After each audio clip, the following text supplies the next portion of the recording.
Welcome back, everyone. Coming off a big win over the Giants. We're heading into the rest of a homestand. Got a 6-game homestand in total.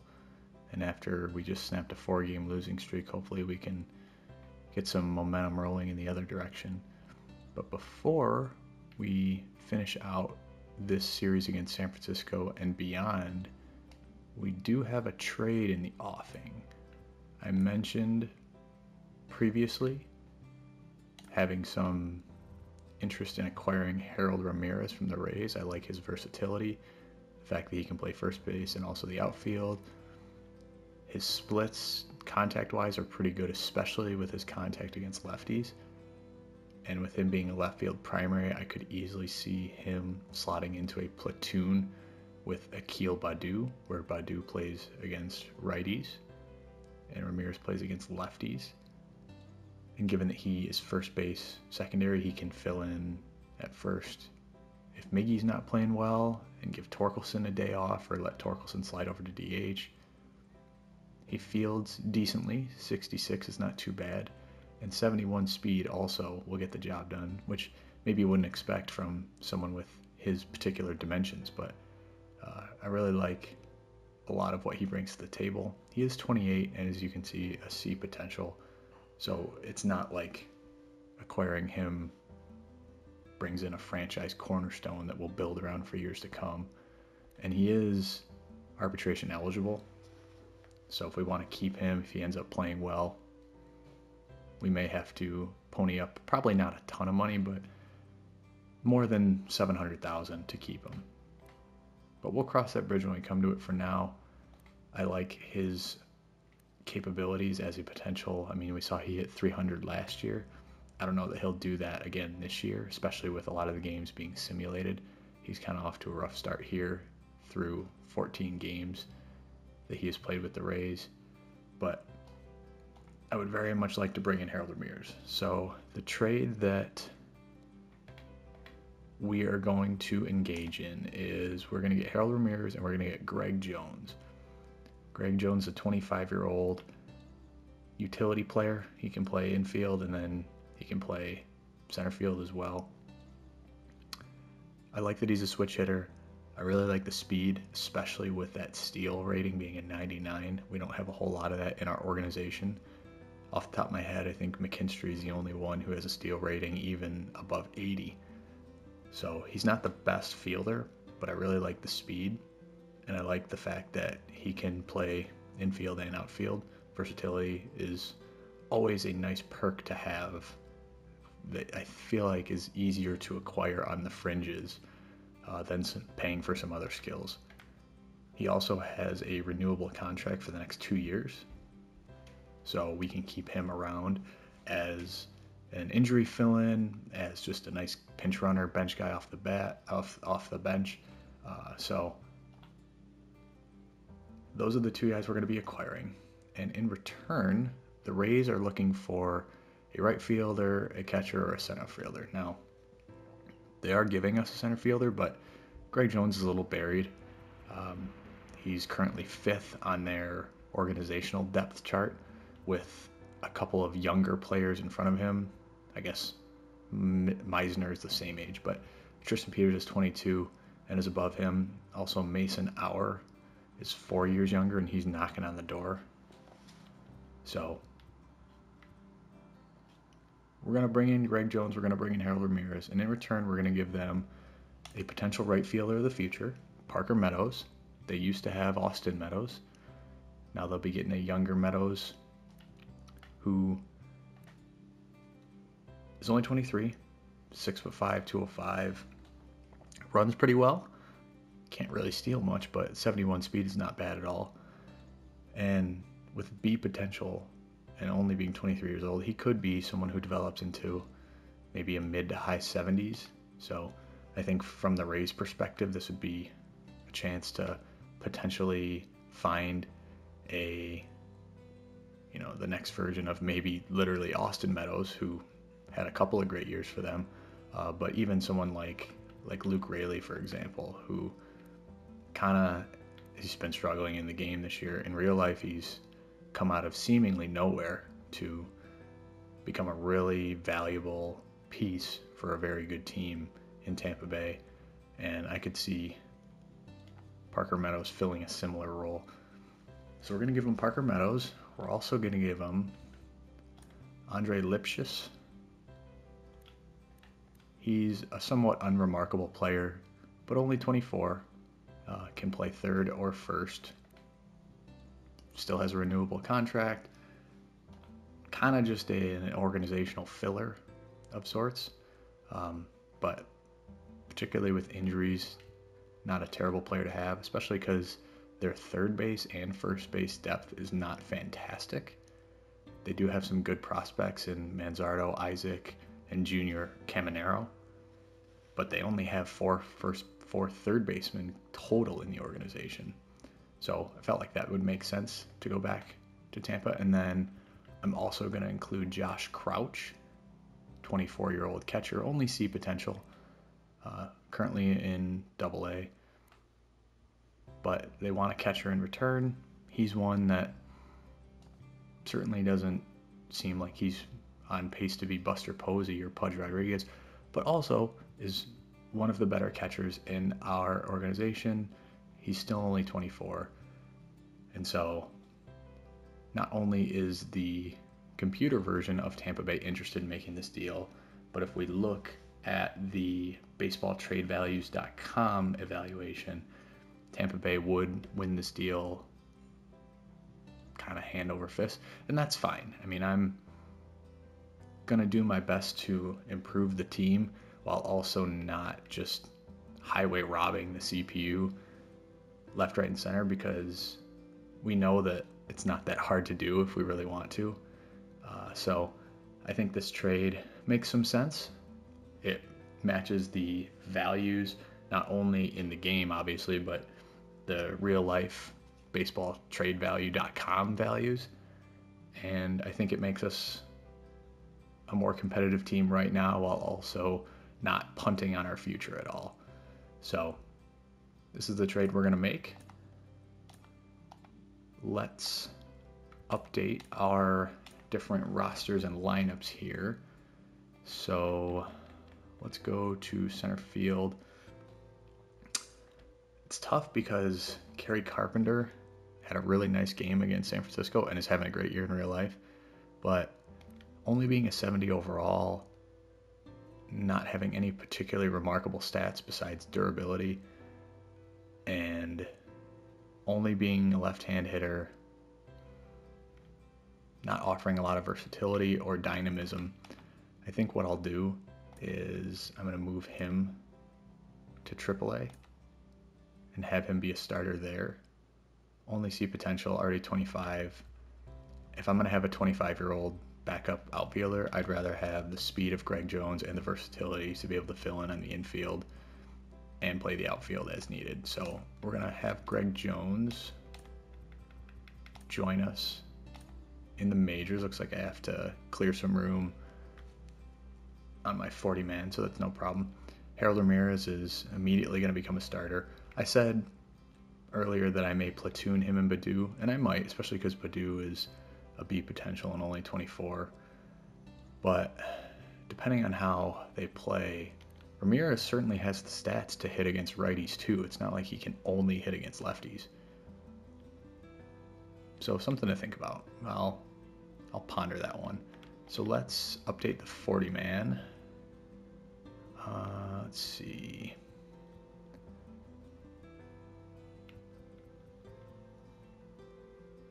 Matthew Boyd's probably not going to feature in our long-term plans very much. So that's okay. I don't mind passing him through waivers. If someone wants to grab his $10 million contract, they can. Don't think we foresaw him being part of our major league roster at all this year, and I wasn't going to re-sign him, so that's fine. So let's add Jones to the 40-man. Looks like we got to pass Boyd through waivers first. Okay, so what we can do in the meantime, because I would like Jones to join us right away, is, can I move? Maybe there's no way around this, huh?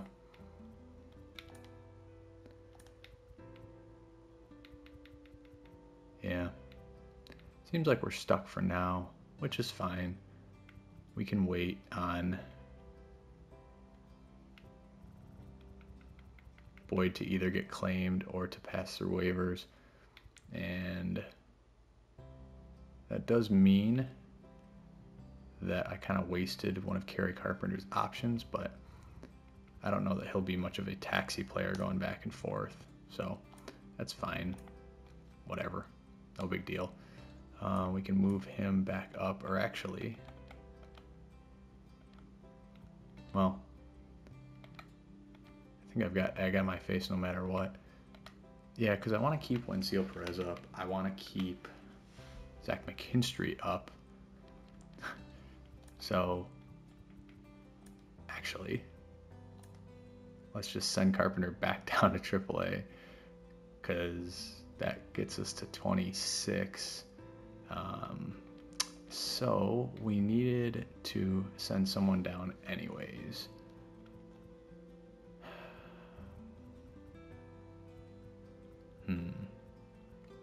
Not a ton of options here.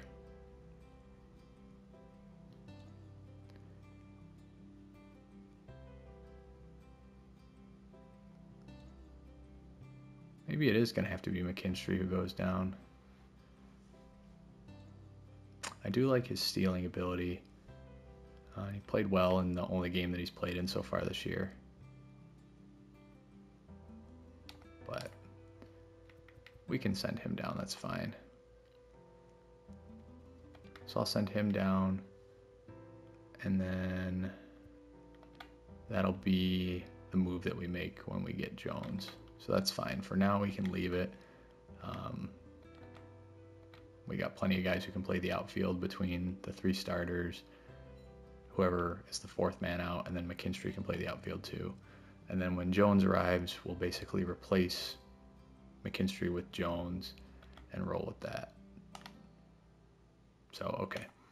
Let's look at the lineups here. I mean, honestly, I think Ramirez has pretty much better stats than Baddoo across the board, even against righties. So maybe we just give Harold a shot right from the jump, and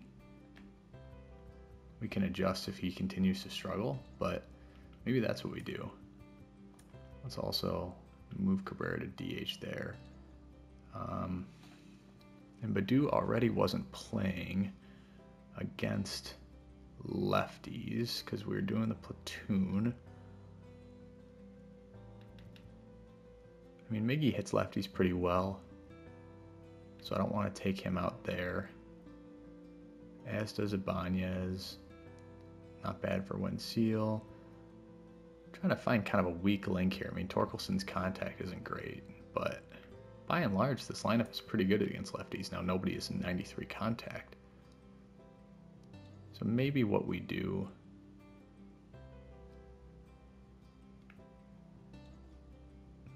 I want to get Wensil those at bats because I think he could be a potential infield piece for us moving forward.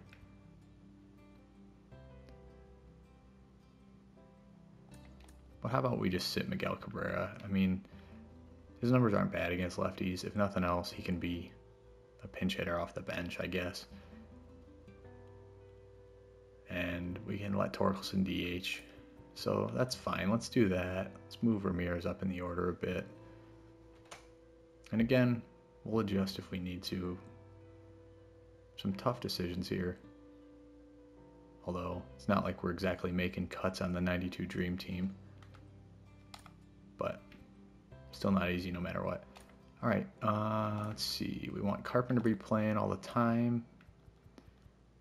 Let's see, Jonathan Davis is a C potential too. Might as well move Carpenter up and do that. Greg Jones can hit leadoff. He can play second while we wait for Boyd to get claimed or clear waivers. And then I'll put McKinstry in that same spot. And then what I'll do is I'll have Peyton Graham as a B though, so I want him to play. Let's see. I guess we can just have Jones play center, and Jonathan Davis is 30-year-old, C potential, 70 overall, so there's really no need for him to play much. So let's do that. I don't know that the DH lineups will even, the non-DH lineups I should say, will even factor in. So let's get both those guys in there. That's fine, he can play third, no big deal. Let's move him up in the order. Let's move Malloy up too. Okay. And like I said, I don't know how much these lineups even particularly matter, but that's cool. All right. Looks good. I think, yeah, double A. We got to fill in for Crouch. So, no great options here. We got Andrew Knapp, who's a 31-year-old D potential, making over $1 million. So I think this will be his last year with us. And I suppose let's just put Feliciano in there because at least he's 24. Also D potential though. Rotation should be unchanged, although the Boyd spot, yeah, he's still filling it well on waivers. So all right, looks good. Cool.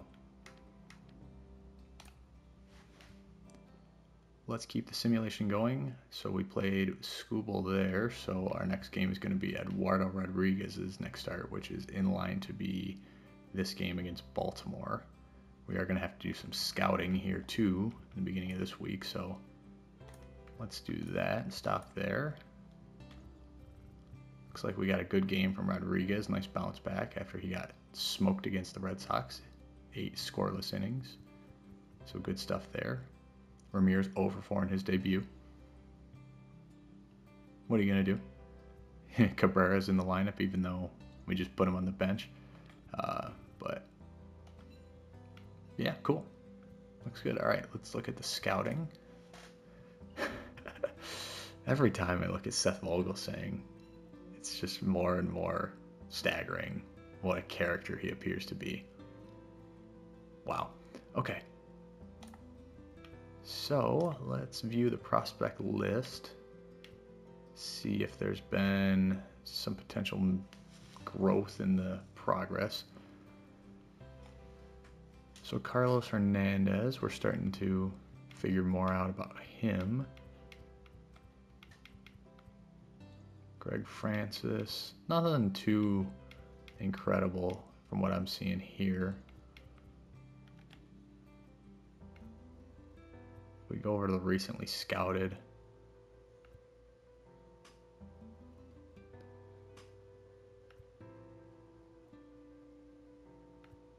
Yeah, not really blown away. And in any event, I'm not too keen on drafting starting pitchers, which I guess it's hard to say that and then also say, well, hey, you scouted a literal starting pitcher with one of your slots and then also said, hey, go look for pitchers. I mean, part of that is just the scouting repertoire that my guys seem to have. But let's edit some assignments here. So let's change the prospect we're looking at. And let's see, these are all starting pitchers. Antonio Benitez. So it's tough, and same kind of thing applies with Vogelsang. Whenever someone is projected ahead of where our draft slot is, we're supposed to pick third. It's tough because you might spend a bunch of time scouting and looking into a guy that you never even have a chance to get. But let's take a look at Antonio Benitez as a right fielder who's projected to go second overall, potentially a high 90s potential rating, only 21. I think he's worth looking at. And let's change this to Bud is not the best at position players, but let's give him some anyways. So let's do, I think we have, okay, so we have infield for Aquino. So let's do maybe left field. And let's try the East. Actually, change my mind. Let's go international. Okay. Aquino is discovering guys left and right. He's very good at discovery.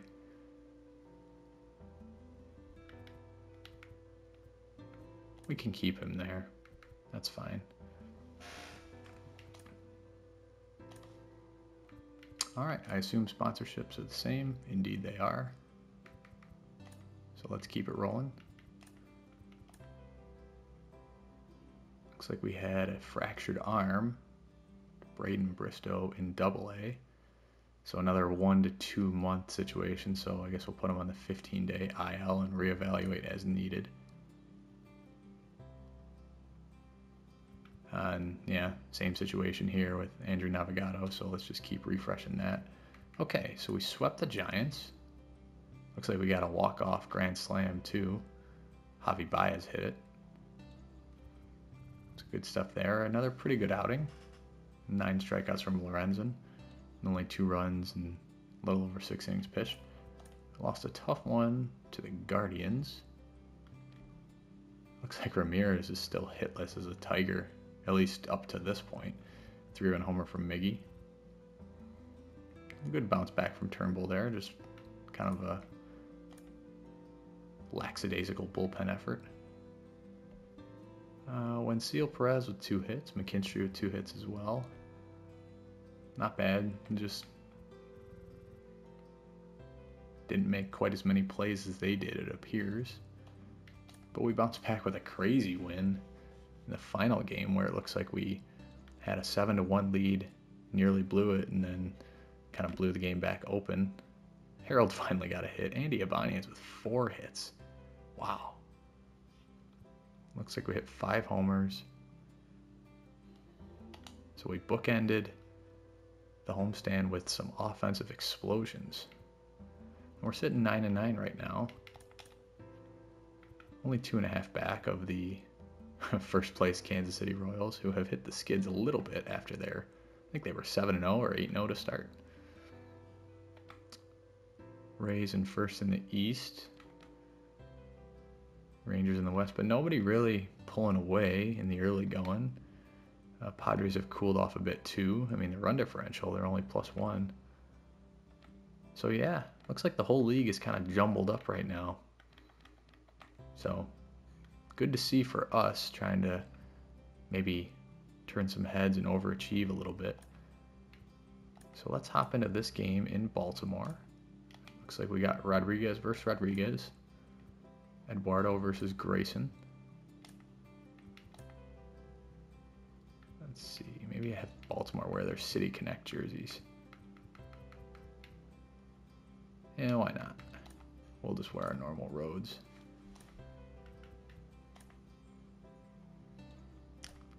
Okay, and I'm playing the first 3 innings for this one. So we're facing a righty. So Cabrera's in the lineup. And we're actually kind of righty heavy, which I don't love. So McKinstry's been hitting well. Maybe I let him play a bit, and let's do this. McKinstry can't play first, but he can play outfield. So let's let Harold play first. We'll give Torkelson the day off from the field because he's the only player who's looking a little bedraggled energy-wise. And then we'll have Harold play first. Cool. That works. All right, let's give it a go. Orioles 10-8 in the early going. Looks like Cedric Mullins is off to a torrid start. Grayson Rodriguez, one of the top young pitching prospects in all of baseball.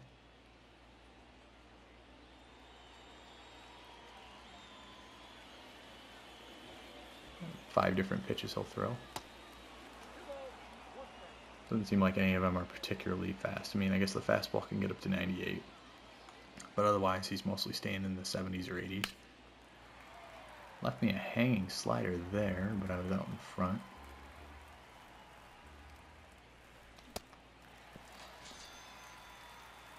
Yeah. One of these days, the high fastball will stop being my kryptonite. But it is not today. Oh man, I felt like I recognized that changeup all right, but still swung through it. Yeah, it was good timing, so just missed it. All of a sudden, I'm staring down the barrel of striking out the side.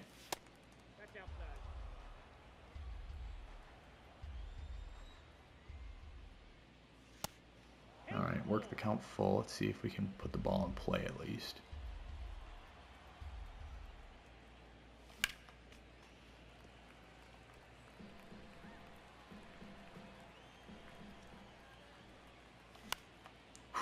Man, fastball right down the middle, good timing. Popped it up.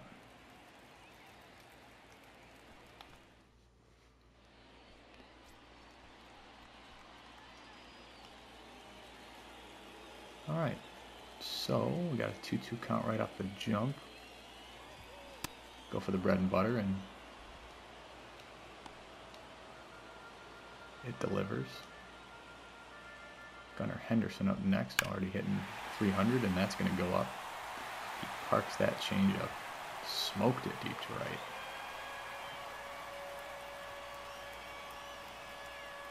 Almost 105 off the bat. I'm interested to see where that location was. I don't think it was too bad. With the count being 3-2, I certainly wasn't trying to really paint a corner. Yeah, I mean, that caught a good amount of the plate.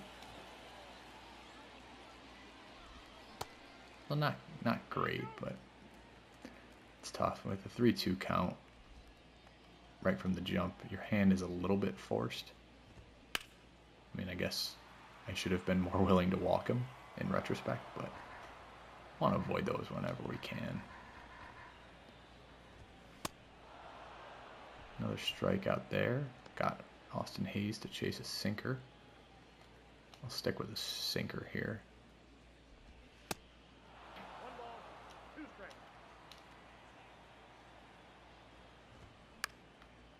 All right, so a pretty clean inning besides a 400-foot bomb.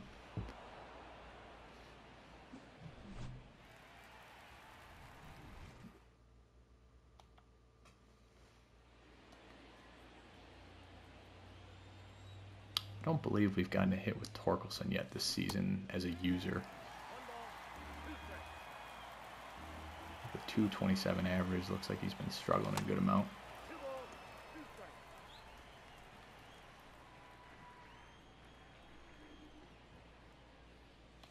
Man, good changeup.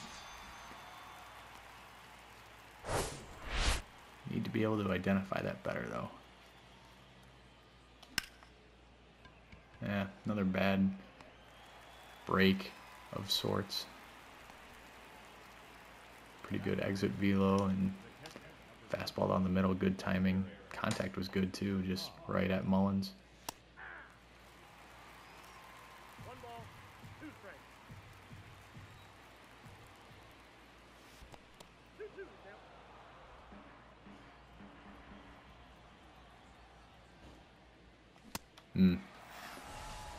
Well, another quick inning.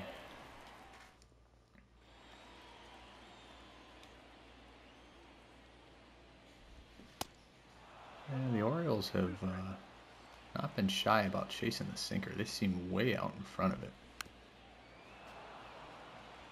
Which is interesting because I feel like the sinker doesn't get a whole lot of swing and misses. I feel like it yields a lot of bad contact. But I haven't been able to use it as a strikeout pitch much.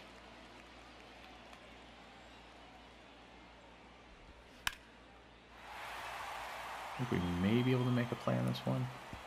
No. Veerling stumbling around like a drunk out there. Looks like they're going to get a triple, yeah. So Ryan O'Hearn, 92 miles an hour off the bat. Veerling kind of pulled a reminded me of Nelson Cruz in the World Series.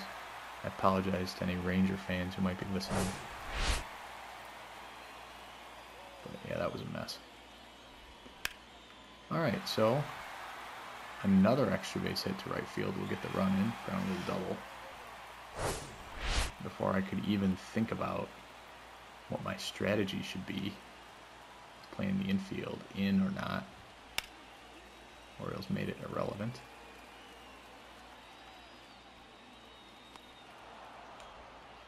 Get a big second out there. Needed that one. An actually really big pitch here. I'll go with the sinker.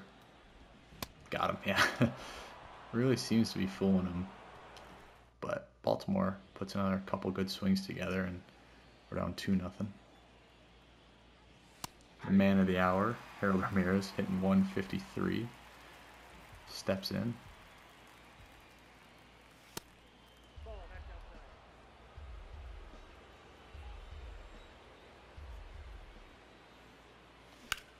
Oof, that was a good pitch to hit.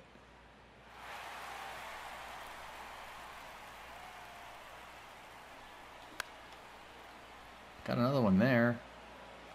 Yeah. Tough. Seems like it's just one of those games.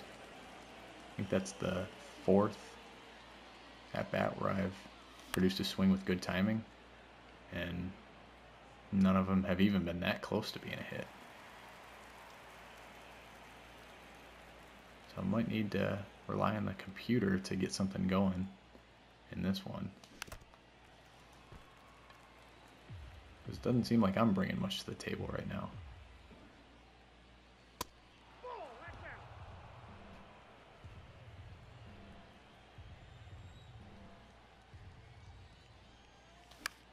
Yeah, there you go.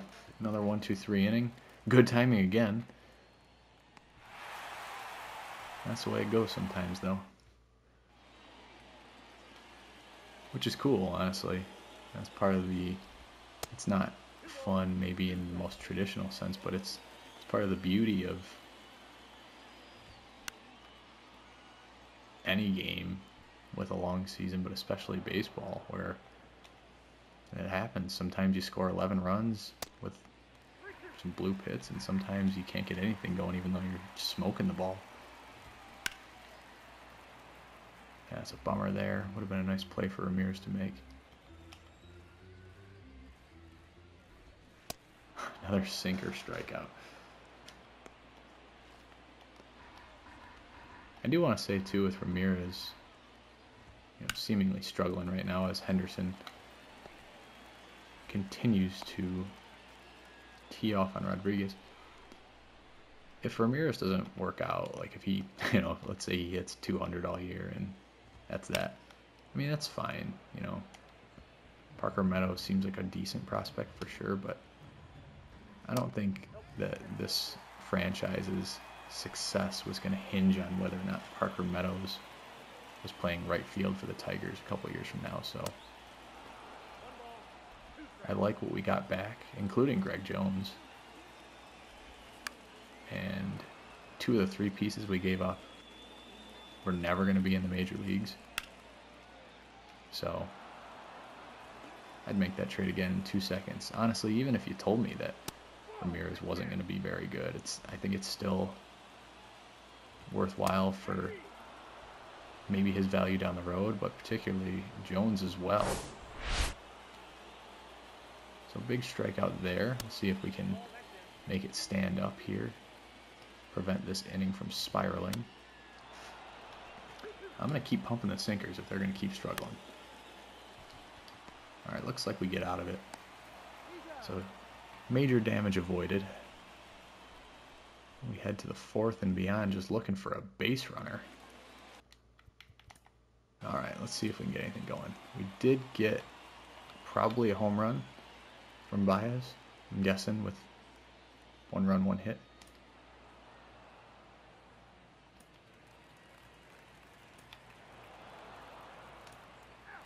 Couple hits, just nothing to show for it yet.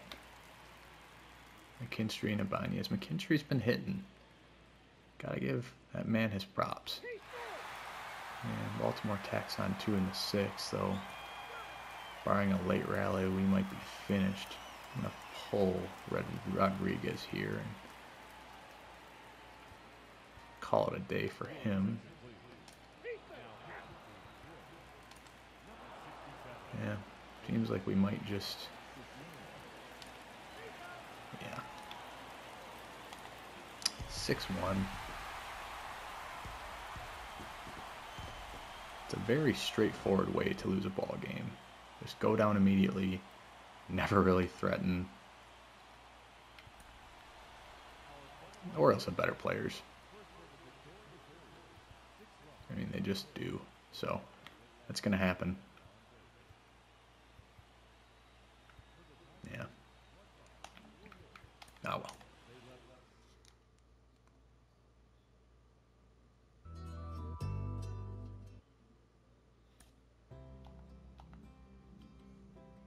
Alright, let's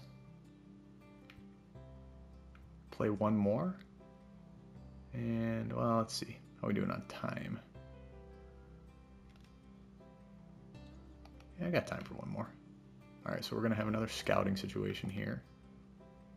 Rony Garcia's out for a couple days, no problem. Lorenza's out for a few days, so I think he'll be able to make the next start based off of out for a few days. Looks like we basically cloned ourselves in the second game in Baltimore, just without the homer.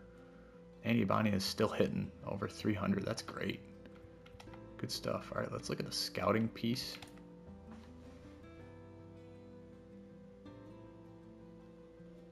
I think I'm going to leave Benitez there. He's certainly playing a position of need. And let's view the outfield prospects that we scouted. Would be really nice too to find some diamonds in the rough. Like for example, this guy, Alejandro Medeiros, not going to have a high overall obviously, but potentially maybe like a 90 overall potential, and this would be a lot later in the draft. That'd be great. So, all right. I think we can keep everything the way it is. Just keep things rolling. Although maybe what I'll do is I'll change this to, let's do center field, and let's change the location to, let's do central. Okay, that looks good. I don't know if I'm going to get any more of these sponsorships. I don't really know how that works. But let's keep the simulation rolling. Looks like I'd be playing Baltimore again, actually. So let's auto-utilize. Let's auto-utilize there. All right, so went on a little bit of a run. Let me make sure that this is still okay. That looks normal. So good week. We put together a win in Baltimore, scored some runs. You can't stop Andy Ibanez, and when Seal's hitting over 400, small sample size for Perez, but still, that's great. Complete game from Turnbull. Harold stole a base. All right. So in Milwaukee, Harold went deep. Looks like he's starting to hit a little more. I mean, he's still hitting 183 overall, but I think he's gotten a hit in the last 4 games that we've looked. So good to see us win a series in Milwaukee against a decent Brewers team. I mean, over 500. Couldn't quite get the sweep, but that's all right. All right, so let's take on the Orioles again. I'll just have them in their normal uniforms. Maybe that'll calm them down a little bit. They were fired up for the City Connect game, I guess. Looks like we could probably give Baez the day off. So why not? Let's put McKinstry in there. He's also been hitting the cover off the ball. So since Wensil plays a little more regularly with his starting position against lefties, we can put McKinstry in there. We probably don't need him to hit third though. So, you know what? Let's move Andy Ibanez up for the day. If just for the day, he's certainly earned it. And we can do that. Let's balance it out a little more. Yeah, that's fine. What the heck? Why not? Again, it's funny because on one hand you look at this and you say, "What? There's no way Andy Ibanez should be hitting cleanup." But it's like, well, who else are you gonna put there? I mean, guys who get hot or play well. You know, we don't have a bunch of future Hall of Famers necessarily, as far as we can tell, on the roster right now. So, oh man, first pitch. Cedric Mullins hits it. I'm gonna guess 408 feet. Yeah, 424. Undersold it. Just a rocket. I guess Lorenzen's sinker doesn't have quite the same bite that Eduardo Rodriguez's did. So, alright. Rough start.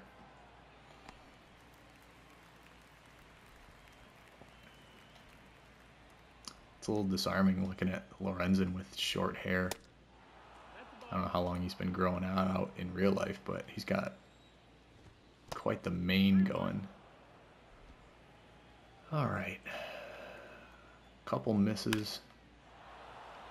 And then Hayes just smokes a fastball that we grooved.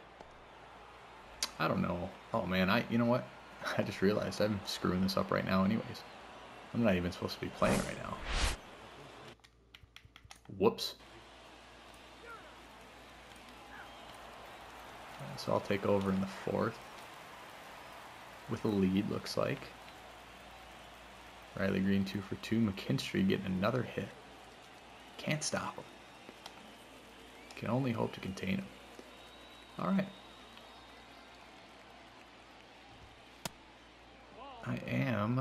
Looks like Lorenzen's been pitching pretty well, but I am going to get the pen going. Just because if I continue pitching with Lorenzen like how I started, then we're going to need reinforcements pretty soon, because that was not good.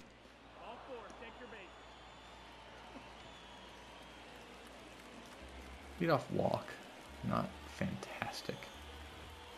Oh man, fastball right down the middle. Eesh.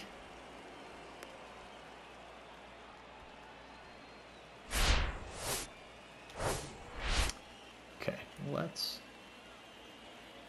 see if Chris Fetter can work some magic. Really hoping for a double play ball here. If not a strikeout, that would be great too. But try the sinker again. See if I can induce a grounder. Did get the out, but did not induce a grounder. Yeah, we're able to take third. Good base running.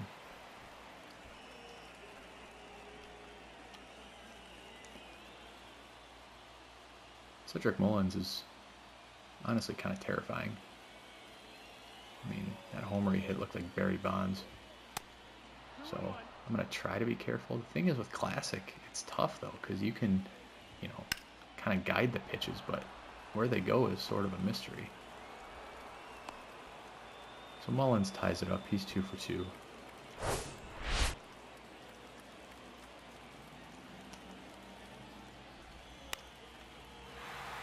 Good cutter there. Got in on the hands of Frazier.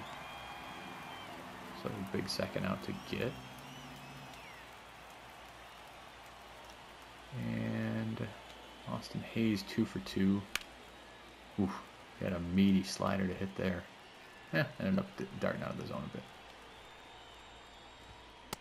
Nice, big strikeout. The old reliable sinker against Baltimore, I guess.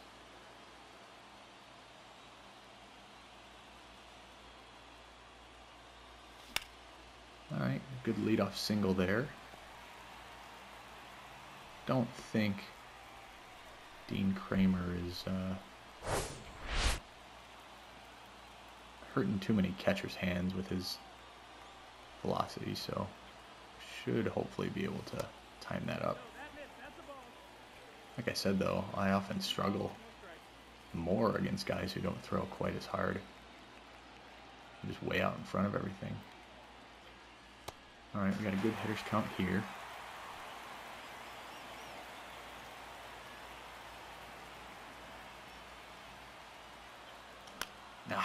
Maybe bloop single though. I think it's getting down actually. It is. And I figured they would throw to third. They do not want to hit the cutoff man, so Ramirez gets into second. All of a sudden we got 2 men in scoring position after a bloop single. that all of a sudden became, can't really call it a double, but at least he got the second. Alright, obviously, especially with the infield back, just hoping for anything in play here.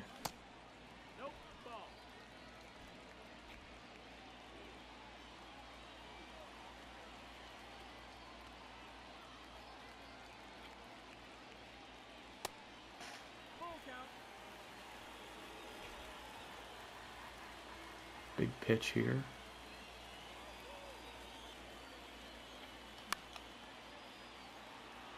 Trying to sit off speed right now and just react to the fastball.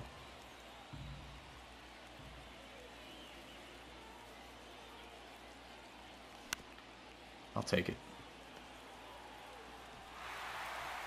Oh. Oh, I imagine it should be scored in error probably. Yeah, I think that's the correct decision, but it seems like in real life that would almost definitely be a hit the way they've been scoring things.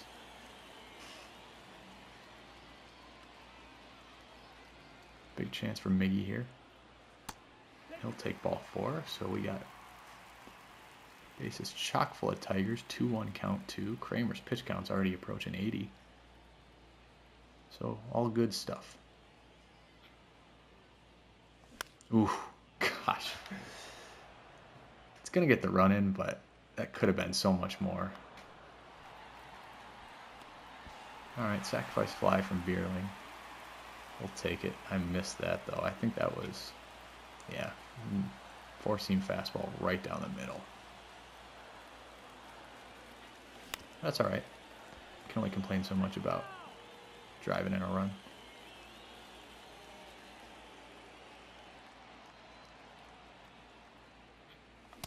Yeah. See, that's a perfect example of pitch that I often struggle with. And because it looks like a strike too. Good block by Rushman there. Alright, so speed on the base pass and first. Yeah, it's Miggy, so probably not worth sending the runners, because if we strike out, it's going to be tough for Miggy to make it down to second.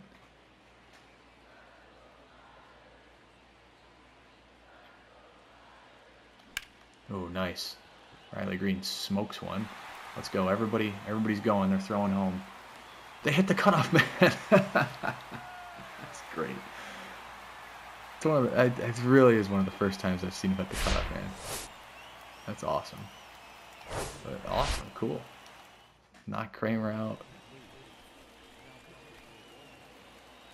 Not totally sure what Green's stats are, but I think we've been hitting really well with him. Seems like he's playing well.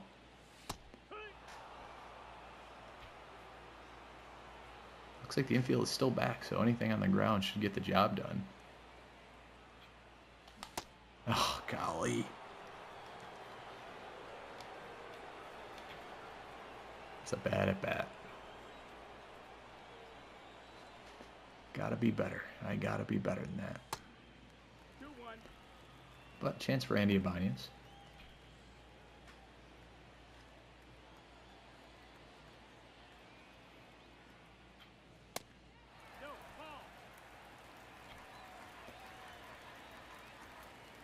Kyle Gibson seems to have a very similar repertoire as Dean Kramer. Oh, man. It's a bummer. Way late on the slider and popped it up. But we do scratch 3 runs across, so very good inning, all things considered. Be great to get a quick shutdown inning here. Keep pumping sinkers.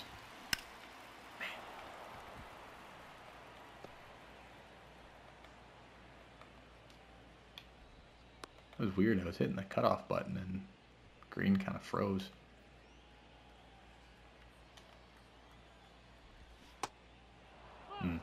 Pretty good pitch. Tough take. I'm going to try the fastball.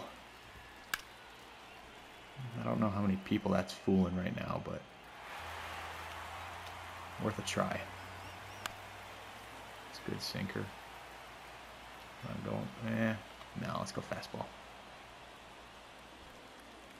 Don't have a ton of faith in the slider on 3-2. So let's go fastball. Yeah. Tough. Oh, he's going 3. And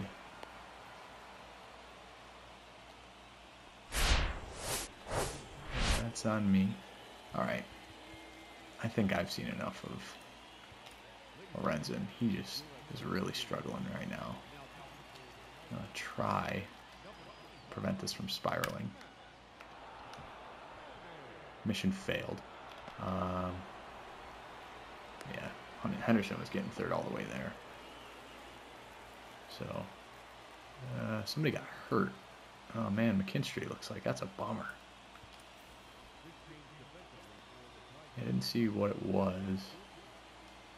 That really stinks. He's been playing great. Hopefully we can make this play. Oh, nice play, Veerling. That was great. Huge. So they do get another run, but if we didn't catch that one, this inning might never end. Manning's got an interesting delivery. Like kind of like cocking his arm as he goes to deliver the pitches is really interesting. I feel like that would be tough to hit against. It doesn't really matter for the computer because it's a computer, but we get out of the fifth. Kind of reminds me of, I think Tyler Anderson of the Angels has a somewhat similar kind of like hitch in the middle of his delivery. All right, let's see if we can get some insurance because we very well may need it.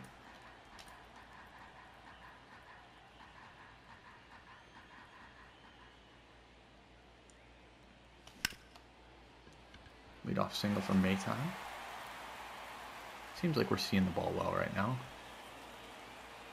Had a lot of good contact.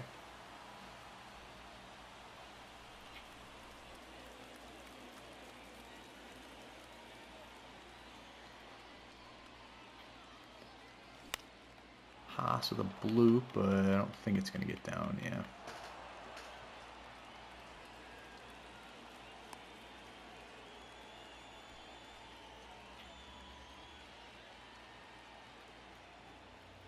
At 2-2 on Harold.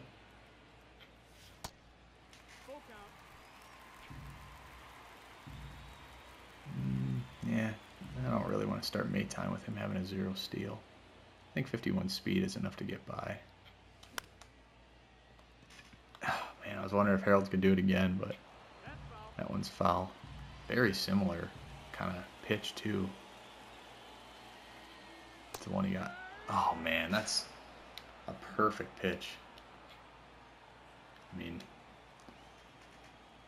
I suppose I got to protect with 2 strikes there, but not a ton you can do with that.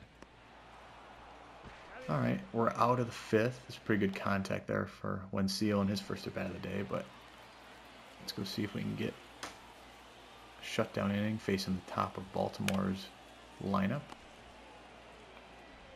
Gotta hurry. Oh, man. Mullins is my arch nemesis right now. And it just gets worse. I'm not going to let him go to third at least without an effort. Yeah. Well, we're in trouble again. All right.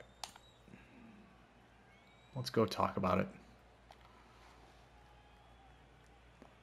I'm going to try and use the 2-seam fastball as a sinker of sorts.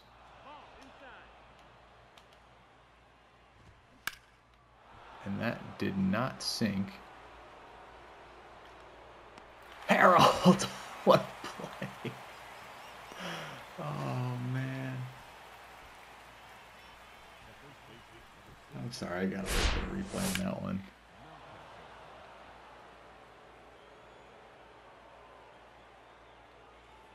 Oh, that's beautiful. Huge. Huge, especially if we can get a strikeout here.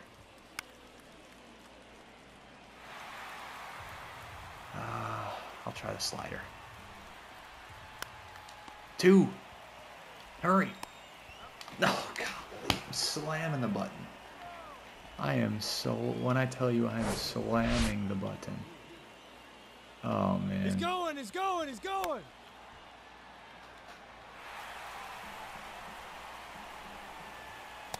Alright, we get out of the 6th. Let's go hit. See if we can cook something up here.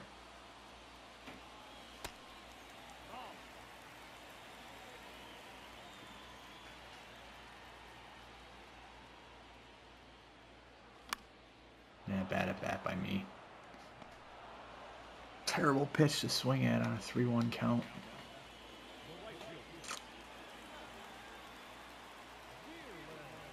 I will say it is still pretty jarring seeing Miguel Cabrera hit 9th and it kind of just being like, yeah, you know, whatever.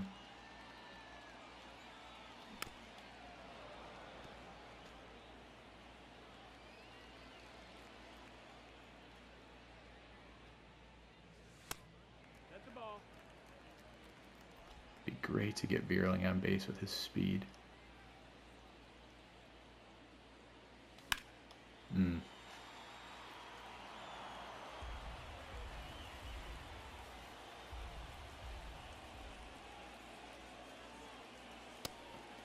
The show's still not doing any favors to the fans in Detroit. It says it's 43 at Comerica tonight, which is certainly possible in late April.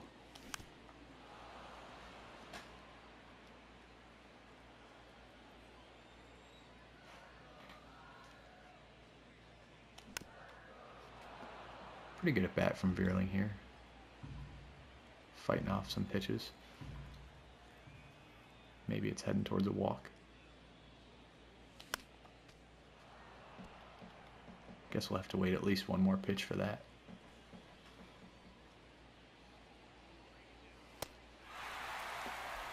Here we have it. Alright, especially with the 2-1 count, I'm pretty much going all the way. I don't even need to take an extra step. Runner! I'm gone. Oh, perfect. Didn't really intend for it to be a hit and run, but it ended up being the best accidental plan of all time.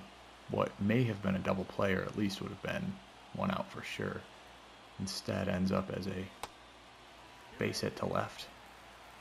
And now we got something cooking.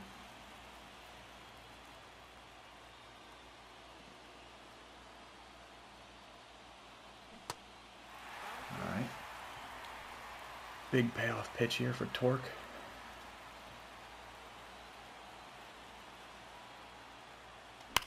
Nice. That's beautiful. It's going to score 2 runs. And Torkelson's going to get a triple out of it. No, I'm actually not. I might have made it, but I won't unnecessarily risk it. And I'm actually, just for time constraints, I'm going to simulate this inning out. And here, let's do this. Let's bring in Lang. And cool, we end up getting the win. Good stuff there. That was a fun game. No shortage of highlights. Plenty of hits on both sides. Really glad to come out with the W. Figure it's only fair to, after giving up a leadoff homer when I wasn't even supposed to be pitching, to cut my bottom of the 6th a little short. But 4 for 5 for Riley. 2 hits for Harold again. Torkelson, we came through with a big 2 RBI. Ended up being the game-winning double, so that's cool. And as we close in on the end of April, I believe that win put us over 500 too. Indeed it did, so good stuff. We'll see how the rest of the series with Baltimore and beyond plays out as we get into May. Thanks for watching. We'll see you again soon.